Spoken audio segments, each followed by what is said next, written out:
तो दोस्तों, जैसे मैंने अभी कहा आपको कि सभी मनुष्य बने, कि परमात्मा ने हमें मानव जाति में जन्म दिया है और मनुष्य हमें बनना पड़ता है, जो मैं आपको पहले से ही बताता आता हूं कि उसमें हमारा योगदान होता है, हमारे बड़ों का, माता का, पिता का, बड़ी बहन का, ताऊ का, चाचा का, सब हमें चलना सिखाते हैं, उंगली पकड़ के, और जो है चाचा ताऊ बताते हैं, सब कुछ ज्ञान देते हैं। उसके बाद में हमारे जो है आचार्य लोग, गुरुजन जो है, मास्टर जी जिसको बोलते हैं, वो दिया जाता है।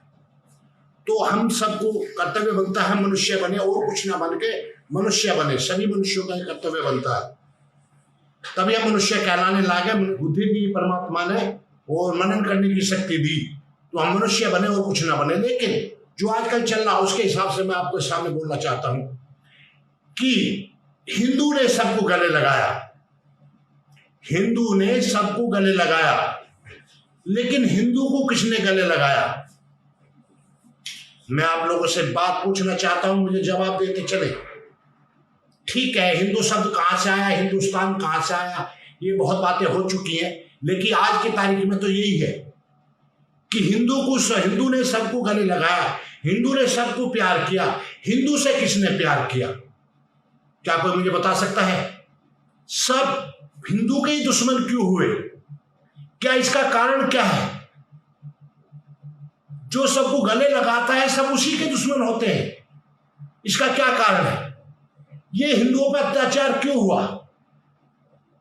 अगर हिंदू सबको गले ना लगाता तो आज क्या देश में सब लोग होते? उन पारसियों को जिन्होंने 4000 मुसलमानों को ईरान में जगह दी रहने के लिए, उन्हीं मुसलमानों ने अपनी संख्या बढ़ाकर उन पारसियों को मार काट कर वहां से निकाल दिया, उनको भी शरण दी। तो भारत ने, हिंदुओं ने शरण दी, उनको गले लगाया। और आज भी जिनका उदाहरण है रतन टाटा, जो भारत से बहुत प्यार करते हैं। क्या हम भारत वाले रतन टाटा से प्यार नहीं करते? हम सब प्यार करते हैं। तो ये मैं बार बार जोर यही दे रहा हूं कि हिंदू ने सबको गले लगाया, हिंदू को किसी ने गले क्यों नहीं लगाया? हिंदू ने सबका फेवर लिया। हिंदू का फेवर लेना कौन? हिंदू का फेवर कौन लेता? हिंदू के फेवर में कोई बोलने वाला है क्या? जवाब है नहीं है। कारण क्या है? कारण क्या है? उसका खुद जिम्मेदार खुद हिंदू भी है, जो अपने आप को हिंदू कहता है, क्योंकि उसने अपना सब कुछ त्याग दिया। जो उसके कर्तव्य थे, जो उसका धर्म था, वैदिक सनातन धर्म, जो मानव मात्र का धर्म है, किसी का नहीं, उसको हिंदू मानता था, वो भी त्याग दिया।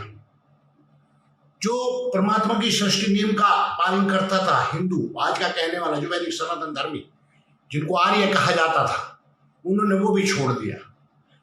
पाखंड अपना लिए, दूसरों की बातों को अपना लिया, अपनी बातों को छोड़ दिया। ये सबसे बड़ा पतन का कारण है। मैं आज आपको बता देना चाहता हूं, जो लोग मेरे मुसलमान भाई कहते हैं कि नहीं इस्लाम क्या कहता है, इस्लाम शांति का धर्म है, ये है, मैं आज आपको बता देना चाहता हूँ। जो मेरे इस्लाम वाले भाई हैं, वो भी कुरान हो तो कुरान खोल ले, मैं बता देना चाह रहा हूँ। और बाकी लोग मेरी बात को ध्यान से सुने, और हो सके तो शेयर भी कर दिया करें।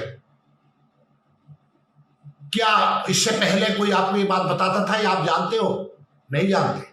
कुछ लोग हैं जो अध्ययन कर रहे हैं, अपना भी अध्ययन करते हैं, अपने शास्त्रों का भी और दूसरों के शास्त्रों का भी, कुरान का भी, बाइबल का भी, और वो अध्ययन करके आपको बताते हैं। और आप इतना भी नहीं कर सकते कि उनकी बातों को दूर तक पहुंचाएं, सब लोगों तक पहुंच जाए, इतना भी आप नहीं कर सकते। इसमें भी आपको ऐसा लगता है जैसे आपका पैसा लग रहा हो, जैसे बहुत बड़ा एहसान कर रहे हो आप। वीडियो देखो, जिसको नहीं अच्छा लग रहा छोड़ के चले जाए, छोड़ दे, अगर आप शेयर भी नहीं कर सकते बातों। मैं बताना चाहता हूं, जो अपने मुसलमान भाई हैं, उन्होंने भी कुरान को नहीं जाना, इस्लाम को जाना ही नहीं, पढ़ा ही नहीं। मैं उनको कह रहा हूं, बुद्धि से, ध्यान से, बिल्कुल निरपेक्ष होकर, कोई पक्षपात न करके कुरान को तब पढ़े, और फिर देखिए क्या इसमें जो कहा गया है कि कुरान में सुबह करने की गुंजाइश है, तक सुबह करने की गुंजाइश है या नहीं, वो फिर इसको पढ़े और देखे सही क्या गलत क्या, अपनी बुद्धि से निर्णय ले, दूसरों की कहे पे ना चले, स्वयं की बुद्धि को अपनाए। मेरे मुसलमान भाई भी, जिनको मैं बता देना चाहता हूँ, अभी सुना रहा हूं, अच्छा लगे तो शेयर करें। देखिए कुरान क्या कहती है।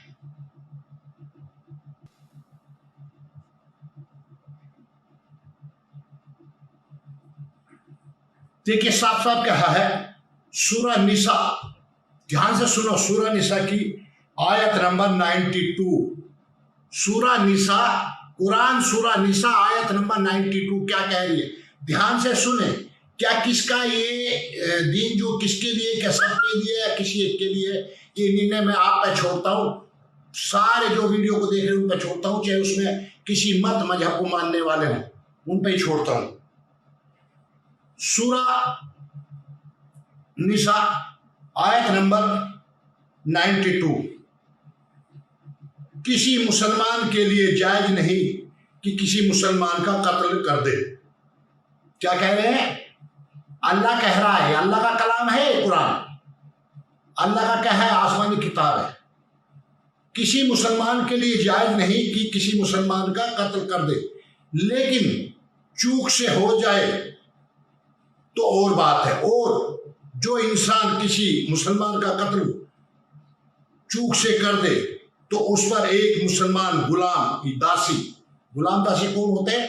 जो युद्ध में जीते हुए हैं, औरतें होती हैं, गुलाम होते हैं, आदमी होते हैं, बच्चे होते हैं, बच्चियां होती हैं, वो उनको युद्ध में जीतने के लिए, किसका कलाम है? अल्लाह का, जो मानव से लड़ाने को, युद्ध करने के लिए कह रहा है, अपना दीन फैलाने के लिए, इस्लाम को फैलाने के लिए।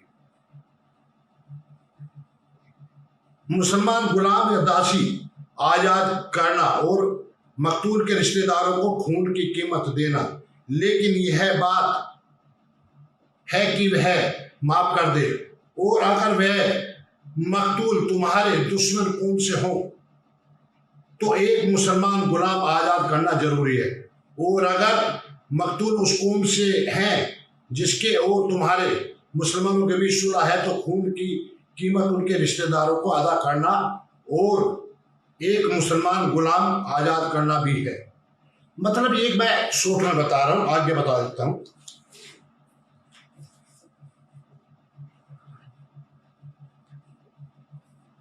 ध्यान से सुनना इस बात को।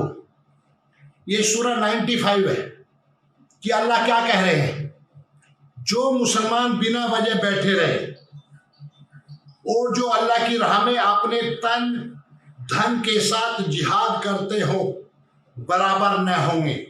देखिए जिहाद करने के लिए कौन कह रहा है? जो आज पढ़े लिखे इंजीनियर, पीएचडी जो कहते हैं ना कि गुमराह किया जाता है उन मुसलमानों को जो बेचारे शरीफ हैं, भोले भाले नहीं, क्या कहा जा रहा है, किस लिए जिहाद करते हैं? जो इंजीनियर है, पीएचडी है, सब उनके लिए। ध्यान से सुने मेरी बात को। जो कहते हैं ऐसा नहीं है, कोई बनावटी नहीं करे, कुरान कहती है, कुरान की वजह से सब कुछ हो रहा है। जो मुसलमान बिना वजह बैठे रहे और जो अल्लाह की राह में अपने तन धन के साथ जिहाद करते हो बराबर न होंगे। अल्लाह ने उन्हें जो अपने मालों और जानों के साथ जिहाद करते हैं उन पर जो बैठे हैं दर्जों ने फजीलत दी है, यानी कि उन पर फजीलत दी है। जो बैठे हैं वो जो जिहाद कर रहे हैं अपने माल से, तन से, धन से, यानी कि अपनी जान भी न्यौछावर कर रहे हैं, तो वहां भी कहा कि उनको मारा ना समझो, अल्लाह की राह में जिहाद कर रहे हैं, इस्लाम के लिए जिहाद कर रहे हैं।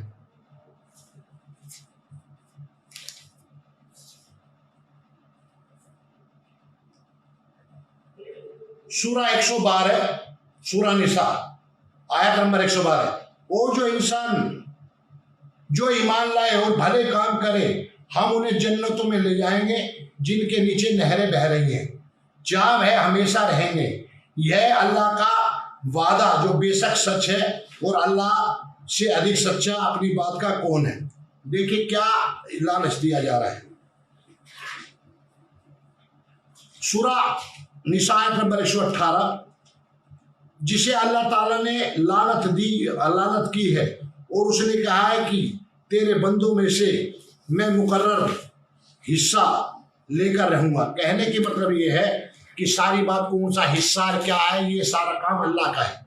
अब मैं बता देता हूँ मोटी मोटी बात क्या कह रहे हैं कि अल्लाह ताला का हुक्म है इस कुरान में कि जो मेरी राह में, यानी कि जो इस्लाम को फैलाने में जिहाद करेगा अपने तन मन धन से, अपनी जान से भी, अगर वो जिस शहीद शब्द वहीं से आया इस्लाम से ही, इससे पहले कहीं शहीद शब्द नहीं था।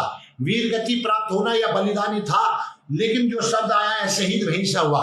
तो अल्लाह ताला कहते हैं कि जो इस्लाम की राह में लड़ते हुए, इस्लाम की राह में लड़ते हुए अगर शहीद हो गया तो उसको जो है मरा मत जानो।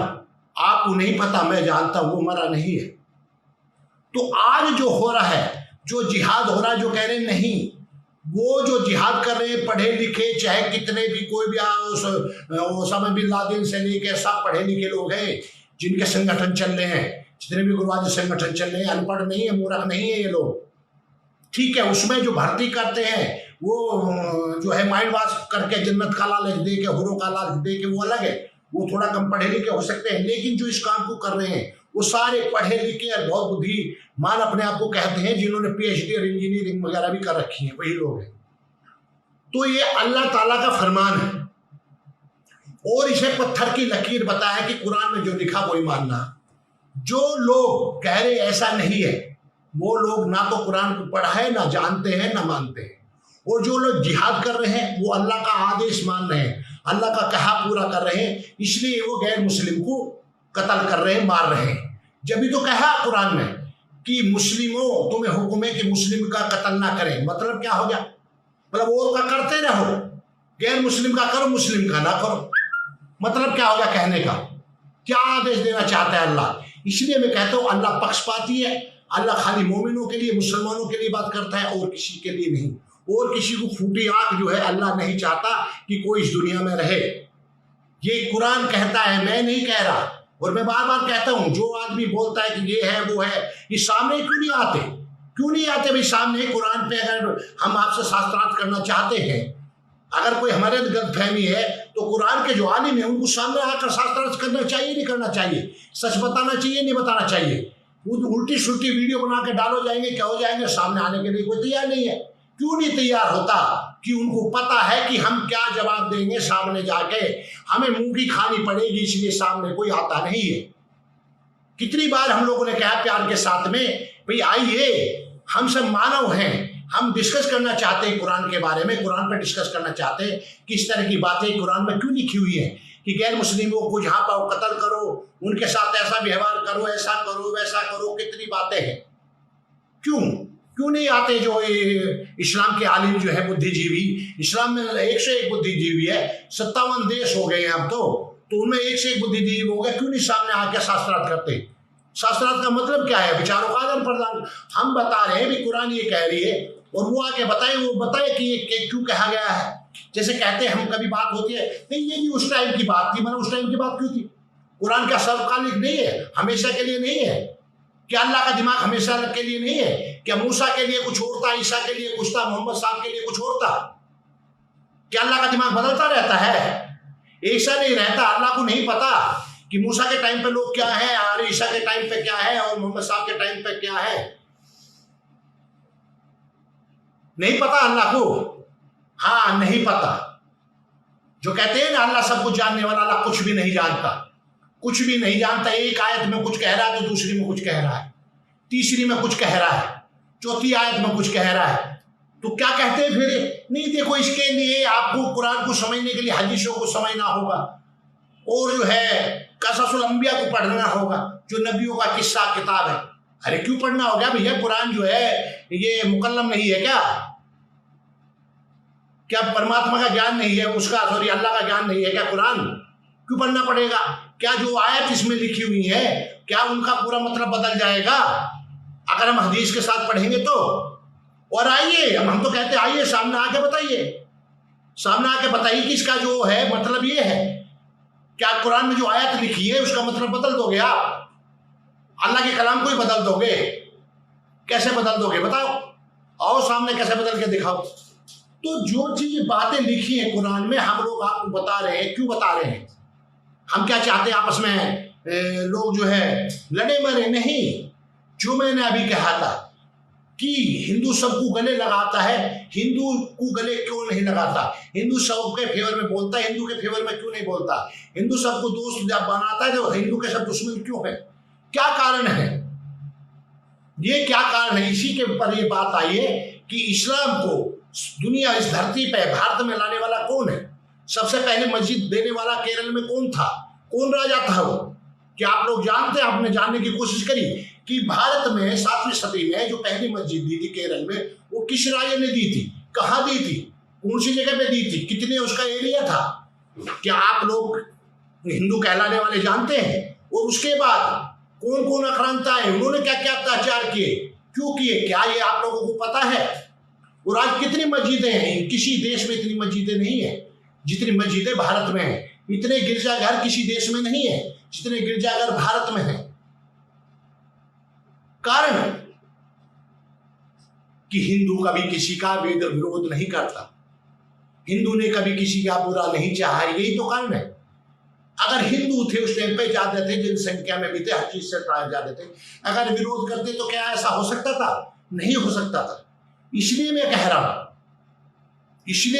कि हिंदू ने सबको गले लगाया, लेकिन हिंदू ने किसे गले लगाया? आज हिंदू के फेवर में कोई बोलने वाला है? आपकी सरकारें तक नहीं आपके फेवर में बोलने वाली। जब इलेक्शन आते हैं तब जय श्री राम, जय श्री राम, भारत माता की जय, वंदे मातरम सुनने को मिलेगा। उसके बाद क्या होता है? उसके बाद अगर हिंदू ने कोई शब्द निकाल दिया, कोई मुंह से जुबान निकाल दी, ठा के उसको जेल में डाल देंगे और दूसरे लोग भारत को तोड़ो और भारत की बर्बादी और भारत की ये टुकड़े टुकड़े ये पता नहीं क्या क्या कहते रहते हैं। उनके लिए कुछ होता है? नहीं होता।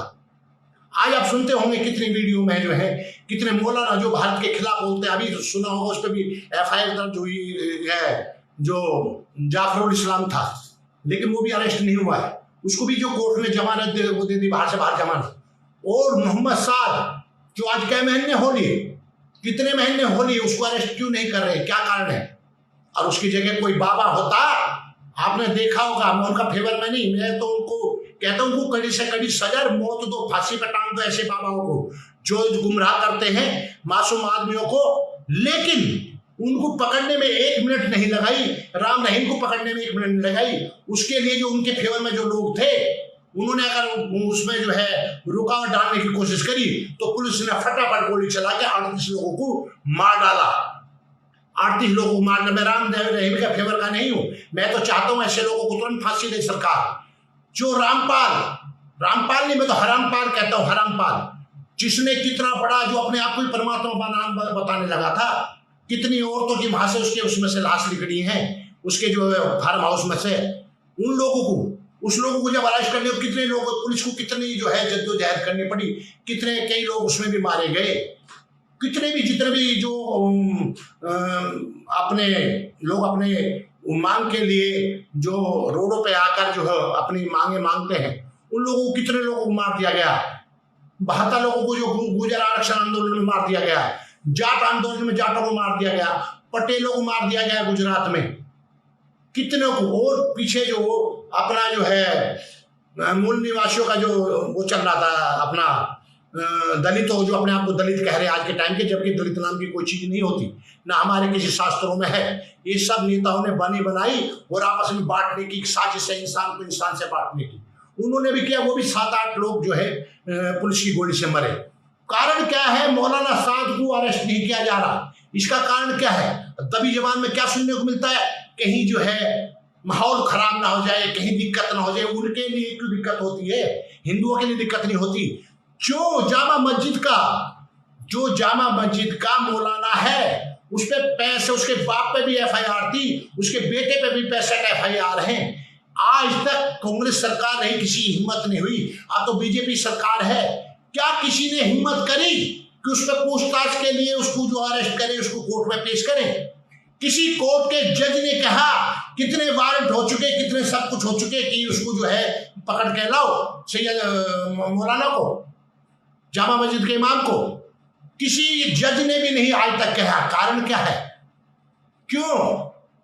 आप तो BJP सरकार है, मतलब खामा खा में नाम बदनाम करना हिंदुओं की सरकार है। काहे कि हिंदुओं की सरकार है? सरकारें हिंदू और मुस्लिम की नहीं होती, सरकारें देश की होती हैं। वो देश के हित में काम करती है, ना कि किसी एक के हित में। और वो सरकारों को करना भी चाहिए। राजा के लिए कर्तव्य बनता है कि राजा के उस देश में जो भी रहना, भारत में रहने वाला प्रधानमंत्री का कर्तव्य बनता है कि भारत में जो रहने वाला हर एक मनुष्य जो उसका जो है रक्षा, उसका खाना पीना, सब जिम्मेवारी उसकी है। लेकिन भेदभाव क्यों? भेदभाव तो नहीं होना चाहिए ना किसी के साथ भी, कि भाई ये हिंदुओं के साथ भेदभाव, ये मुसलमानों के साथ। जब हिंदुओं को तुम बाबाओं को उठाकर ठोक के जेल में भेज देते हो, आसाराम को ठोक के जेल में भेज दिया, कहा क्या है, आज तक केस साबित नहीं हुआ, बलात्कार का कुछ भी नहीं। जबकि पादरी पे जो है खुद नन्नों ने केस लगा कि इस पादरी ने मेरे साथ बलात्कार किया, उसको जमानत दे दी तुरंत, और आसाराम को नहीं। मैं तो कहता हूं ऐसे लोगों को टांग दो फांसी पे। मैं ऐसे लोगों को फेवर में नहीं हूं जो पापे, जो अपने आप को परमात्मा समझने लगे, अपने आप को परमात्मा कहने लगे। अब जेल में पड़े हुए निकाल के दिखाओ ना, कर तुम परमात्मा हो तो ये हरामपाल निकल के दिखाए ना, कहता मैं दुनिया को ठीक कर दूंगा, मरीज को ठीक कर दूंगा। अब उसको इलाज के 20-20 डॉक्टर जो उसको चेकअप कर रहे, इलाज करा रहा, जेल में पड़ा हुआ। तो ये मैं कहना चाहता हूं, उनके फेवर में नहीं हूं, लेकिन क्या कारण है कि मौलाना साद जिसपे 304 का केस दर्ज है और उसको जो है पुलिस आज तक अरेस्ट नहीं कर पा रही है, क्या कारण है? कोई जवाब देगा? सरकारें जवाब देंगी? मैं टीवी पर देख रहा था तो जो बीजेपी का जो प्रवक्ता है उस पर कोई कुछ जवाब ही नहीं बन रहा था, वो कुछ कह नहीं पा रहा था। कह रहे जी ये पुलिस का काम है, पुलिस करेगी। अरे पुलिस करेगी, काम तो तुम्हारे अंडर में आती है, पुलिस तो सेंटर के अंडर में आती है, तो सवाल क्यों नहीं खड़े होंगे? सवाल खड़े होंगे। जिसे मौलाना पे, जामा मस्जिद के इमाम पे 65 केस हैं, आपने उसको अरेस्ट करने की कोशिश की क्या? कितने लोग भारत तोड़ने के लिए गाली दे रहे हैं, कुछ भी बोल रहे, क्या आप उनको अरेस्ट करते हो? क्या नहीं करते? खूब टीवी पे सरेआम बोलते रहते हैं, जी न्यूज पे देख लो, आज तक पे देख लो, खुल्लम खुल्ला बोलते हैं, उनको कोई अरेस्ट नहीं कर सकता, लोग को कह सकता। कारण क्या है? कारण क्या है? मैं कह रहा हूं जड़ क्या है बीमारी की, उस जड़ पे जाना जरूरी है। वो कोई जानता है, वो हिंदू जानता है। जिस हिंदू ने सबको गले लगाया, फिर वही बात कहूंगा और बार बार कहूंगा, जब तक हिंदू नहीं जागेगा, जब तक हिंदू एक नहीं होगा, बार बार कहूंगा, बार बार कहूंगा, बार बार कहूंगा। क्यों? तुमने सबको गले लगाया, तुम्हें किसने गले लगाया? तुमने सबको प्यार किया, लेकिन सबने तुमसे ही दुश्मनी की। कारण क्या है? ईसाई आते हैं, किसका मजहब चेंज करते हैं, किसको चेंज करते हैं? अपने मजहब, चूंकि धर्म तो बदल ही नहीं सकता मानव मात्र का, धर्म एक ही होता है मानव मात्र का। अब्दुल का, पहलवान धर्मवीर का, एंथोनी का, किसी का धर्म अलग नहीं हो सकता। धर्म तो एक ही होता है जो परमात्मा का अर्थ होता है, लेकिन मत मजहब, उनकी सोच बदलते हैं, कौन आकर बदलते हैं? ईसाई भी जो आ रहे, पादरी आ रहे, किन को बदल रहे हैं? हिंदुओं को। कहाँ? जहां गरीब हिंदू है, लालच दे रहे हैं, लालच दे के उसका जो है दीन बदल रहे हैं, उसका ईमान बदल रहे हैं, केवल हिंदुओं का। फिर कहता हूं, किसी मुस्लिम बस्ती में जाके ईसाइयों की हिम्मत है कि उनको उनके मन को, मजहब को बदल दे? नहीं बदल सकते। कारण क्या है? कारण क्या? बात कारण है भाई। क्यों ऐसा क्यों हो रहा है? ये कभी सोचने की कोशिश की? फिर वही कहूंगा, हिंदू ने सबको प्यार किया। हिंदू से किसने प्यार किया? हिंदू को किसने गले लगाया? सब हिंदू की काट में, वामपंथी तो, कम्युनिस्ट तो, इस्लाम वाले तो, जितने भी बुद्धिस्ट तो, जितने भी हैं, सब हिंदुओं के पीछे पड़े हुए। कारण क्या है? इनको तोड़ो, बाहर से पैसा दिया जा रहा है, इनको ऊंच नीच में तोड़ो, जातियों में तोड़ो, कुछ भी करो, तोड़ो।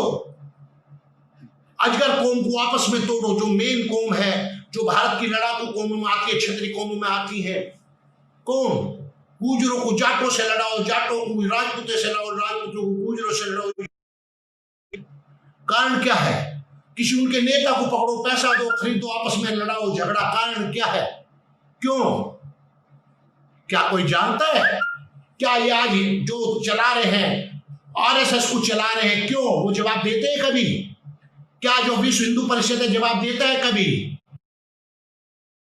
क्या बजरंग दल कभी आवाज उठाता है? थोड़ी बहुत आवाज उठाता है तो बजरंग दल उठाता है। क्यों? क्या कारण है? कारण यही है, जय श्री राम, जय श्री राम, जय श्री राम। ना जय श्री राम को जानते, राम कौन थे, भगवान राम कौन थे, उनके 25 रुपए हमें चलना चाहिए या नहीं, क्या चलना चाहिए, क्या मानना चाहिए, उनको पता सता कुछ नहीं। जय श्री राम, जय श्री राम, क्या जय श्री राम को पढ़ा? जो राम को बदनाम कर रहे हैं, राम के लिए गलत मिलावट कर रहे हैं, शास्त्रों मिलावट कर रहे हैं, क्या आपने उनकी जुबान खींची बाहर क्या आपने उनके लिए जो राम को गाली दे रहे हैं, भगवान श्री राम को गाली दे रहे हैं, क्या आपने रोडों पे आके उनके खिलाफ कोई प्रदर्शन करने की कोशिश करी? क्या किसी कोर्ट ने उनके खिलाफ कोई जो है आदेश सुनाया? क्यों? क्या कारण है? आप एक मोहम्मद साहब के बारे में एक शब्द कह दीजिए ना, वहां एक कार्टून बना दिया था मोहम्मद साहब का, कितनी मारकाट, भारत तक में मारकाट मच गई थी। वो किसी दूसरे देश में कार्टून बना था, भारत का क्या दोष था? भारत की संपत्ति को क्यों नष्ट किया गया? भारत के साथ, भारत के अंदर क्यों विद्रोह किया गया? कारण क्या है? सवाल कारण है, कारण क्या है? कारण का पूछिए, जवाब दीजिए मुझे कमेंट में, क्या कारण है? कारण बताइए क्या है। मैं कितनी बात आपको बताऊं। वो सुभाष चंद्र बोस थे, 1947 में जो बंटवारा हुआ, वो तो जैसे हुआ आप सबको पता है, हर चीज को पता है, कितना अन्याय हुआ भारत के साथ। लेकिन क्या आप सुभाष चंद्र बोस को जानते हैं? उनकी शादी कब हुई थी, किससे हुई थी, आप जानते हैं? उसका नाम क्या था, आप जानते हैं? कमेंट में बताएं, मैं फिर आपको उसमें बता दूंगा। कब हुई थी जानते हैं? कितने दिन वो साथ में रहे, क्या आप जानते हैं? मिटा दिया गया इतिहास से उसका नाम, मिटा दिया गया इतिहास से उसका नाम। और सुभाष चंद्र बोस 1945 से क्या उनका पता चला? क्या हुआ उनके साथ, क्या नहीं? क्या नेहरू ने सुभाष चंद्र बोस के लिए क्या कहा था कि मैं काहे से स्वागत करूंगा, कौन सी तलवारों से, नंगी तलवारों से या म्यान वाली तलवारों से? क्या कहा था? क्या आपके याद है? क्या इतिहास में से मिटा दिया गया? हमको क्या पढ़ाया जाता है? क्या कभी किसी हिंदू ने सोचा? क्या जो बुद्धिजीवी अपने आप को बोलते हैं हिंदुओं के नेता, उनको क्या पता है धर्म क्या है? धर्म का धै भी पता है? क्या उन्होंने आवाज उठाई? क्यों, किस लिए हो रहा है? इसलिए हो रहा है जो ना तो जानते धर्म क्या है, ना मानते। जो जानेगा नहीं तो मानेगा क्या? सिर्फ पाखंड, चमत्कार, ये दिखा दो और बस कोई कुछ भी कर लो। मैं कुरान को पढ़ रहा था, एक कहानी आती है, ये तो मैंने आपके लिए बोला है। कुरान में कहानी किससे, मैंने आप पहले कहानी सुनाई थी, दोबारा सुनाऊंगा। हाबिल और काबिल की, बाबा आदम के जो बेटे थे, वो किस दिन बाद में बताऊंगा, लंबी हो जाएगी वीडियो, लेकिन एक छोटी सी कहानी बताता हूं। एक कुरान का किस्सा है, सूरा 11 में आता है कि समूद नाम की एक जाति थी, उनके नबी थे सालेह नाम था उनका।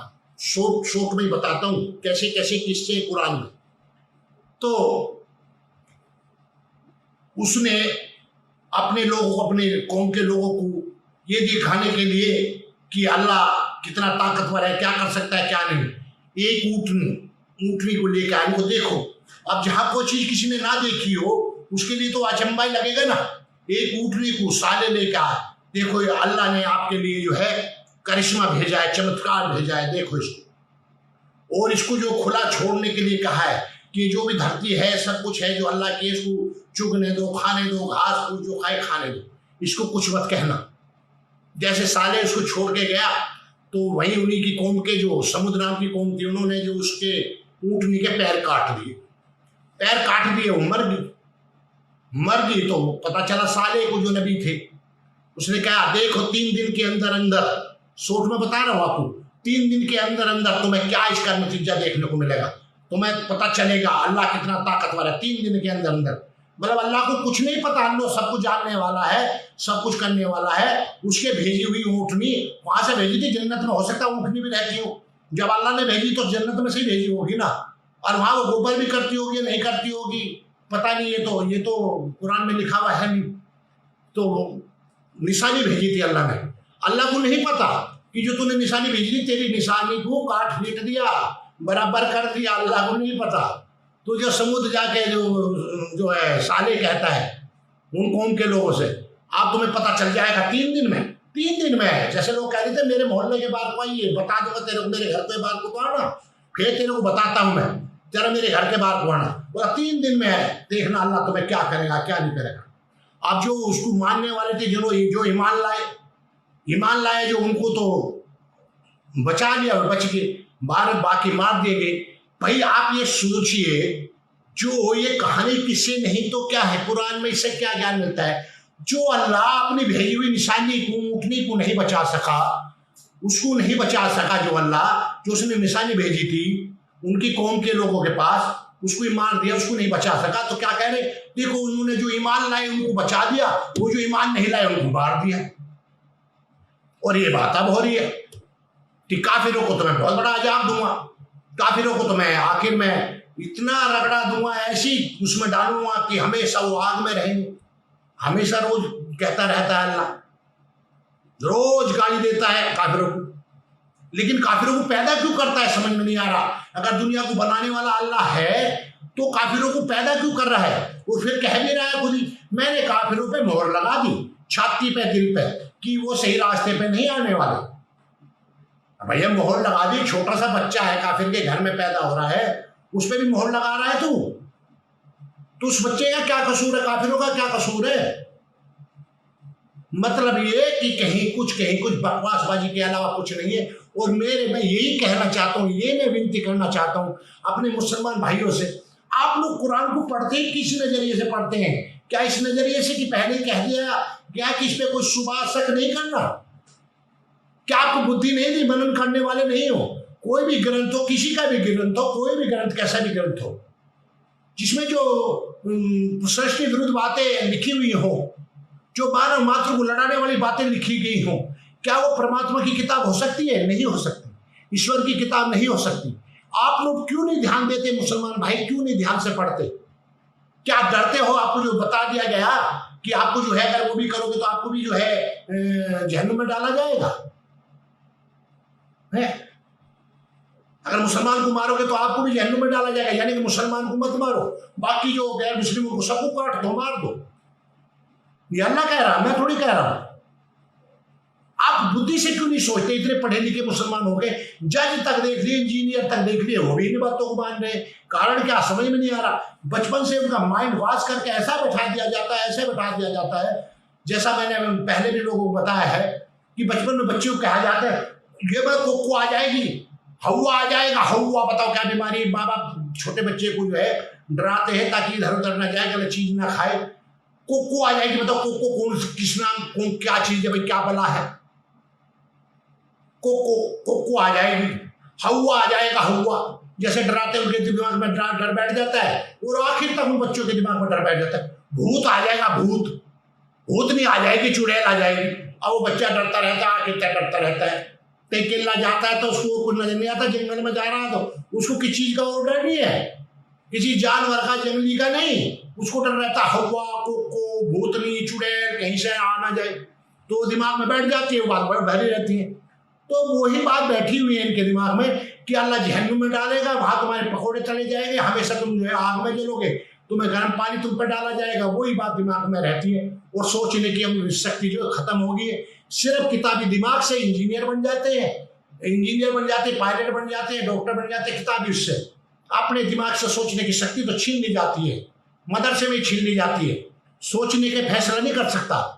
क्यों भाई? मनन करने वाले हो, मनुष्य हो, तो मनुष्य क्यों नहीं बनते यार?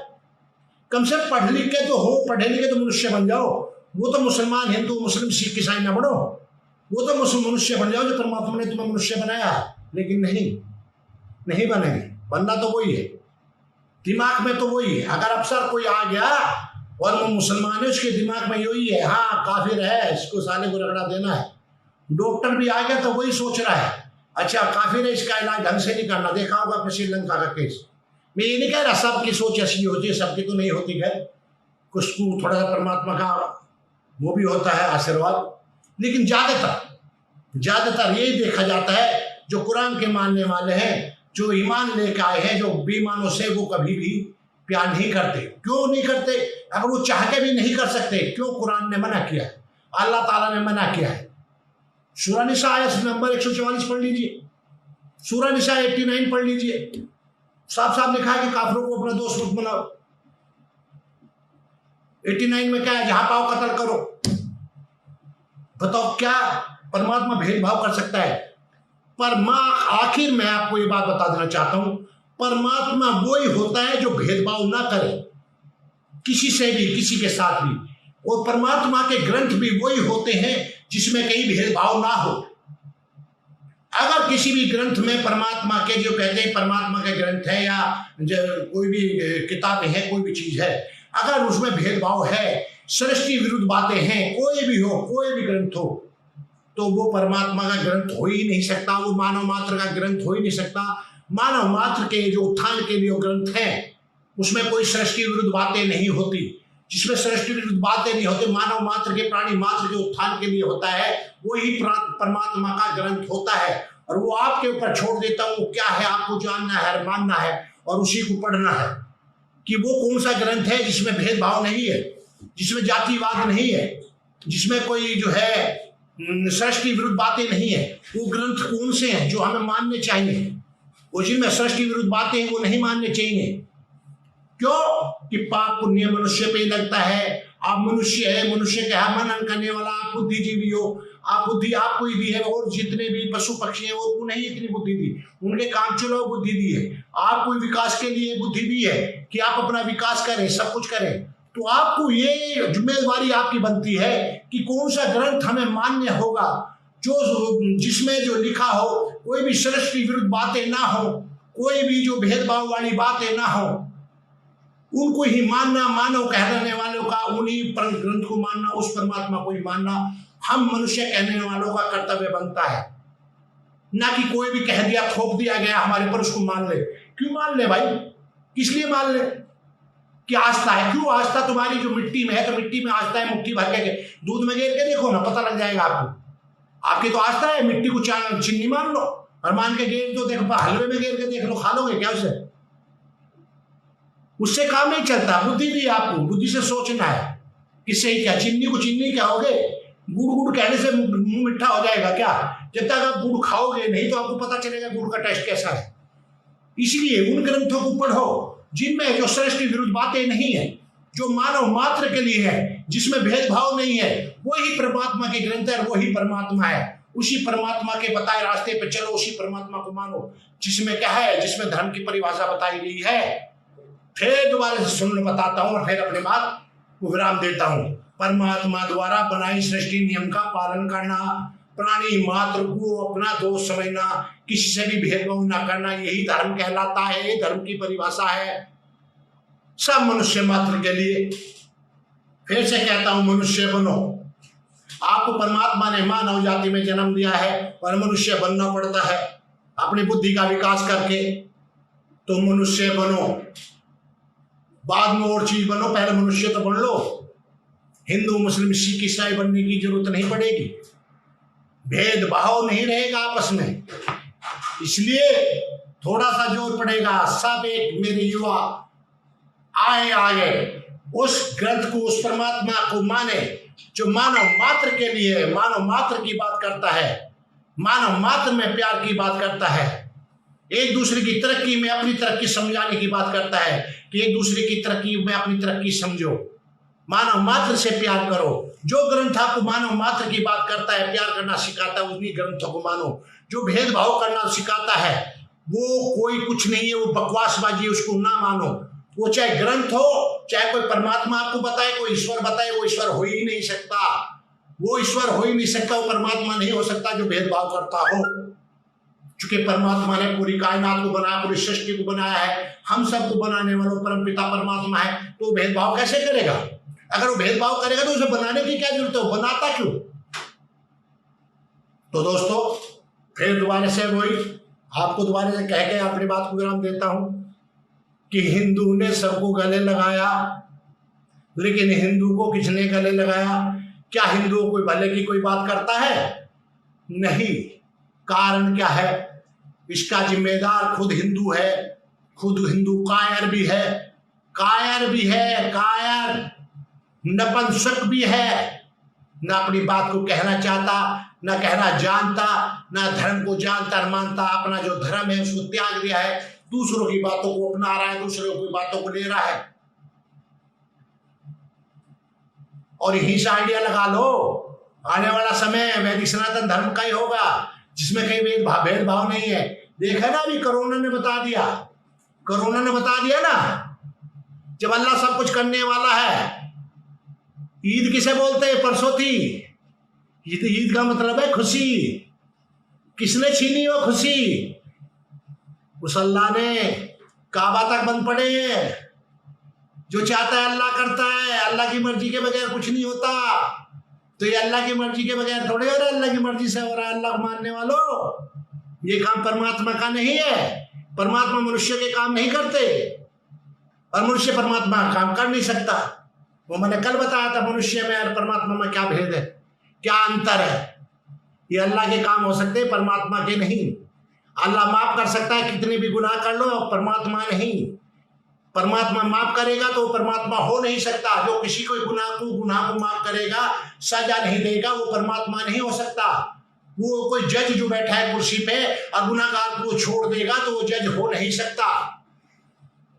वो जज नहीं, किस काम का जज? अगर गुनाहगार कोई छोड़ दे वो फिर गुनाह करेगा, उसको पता मुझे छोड़ दिया जाएगा, मैं तो माफी मांग लूंगा तो मुझे छोड़ दिया जाएगा।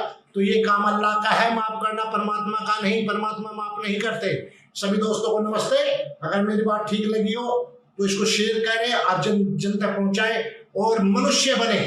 मनुष्य धर्म को अपनाए, जो मानव मात्र का धर्म है, प्राणी मात्र का धर्म है। प्राणी मात्र से जो प्यार करना सिखाता है, किसी की हत्या करना नहीं सिखाता, आपस में प्यार करना सिखाता है, दूसरे की तरक्की में अपनी तरक्की समझो सिखाता है। उसको ही मानो और मनुष्य बनो और उस परम पिता परमात्मा को, सृष्टि बनाने वाले को हमेशा ध्यान रखो। और पूजा भी क्या करनी है? कहीं भी हो, किसी भी टाइम में हो, कहीं भी हो, हे परमपिता परमात्मा मुझे हर बुराई से बचाना, हर बुरे कामों से बचाना, सच्चाई की राह पर चलाना, अच्छा काम करने की शक्ति देना। हे परमपिता परमात्मा रक्षा करना। हे परमपिता परमात्मा मुझे सद्बुद्धि देना, मेरी बुद्धि को ऐसी बनाना कि सत्य मार्ग पे लगे, सत्य काम पे लगे, मेरी बुद्धि किसी गलत काम में ना लगे। हे परमात्मा आपका बहुत बहुत धन्यवाद, बहुत बहुत धन्यवाद। बस इससे ज्यादा और क्या पूजा पद्धति चाहिए आपको? इससे बड़ी और क्या चाहिए? क्या जरूरत रहेगी किसी चीज की? बस इसी को मानते हुए हमेशा अपने साथ परमात्मा को महसूस करें और कुछ भी करने से पहले सोचे कि परमात्मा हर जगह है। तो आप जब सोचेंगे परमात्मा हर जगह माफ नहीं करता तो आप गुनाह नहीं करेंगे, गुनाह से बचेंगे, गुनाह से बचेंगे, हमेशा अच्छा करने की सोचेंगे। आपको ध्यान आएगा परमात्मा माफ नहीं करता तो आप गुनाह नहीं करेंगे। जब आपको किसी को ये पता चल गया अरे कोई नहीं, कितने गुनाह कर लो, मुझे तो माफ कर दिया जाएगा, तो वे फिर गुनाह करते हैं, करेंगे दोबारा से। सभी को नमस्ते। भारत माता की जय। वंदे मातरम।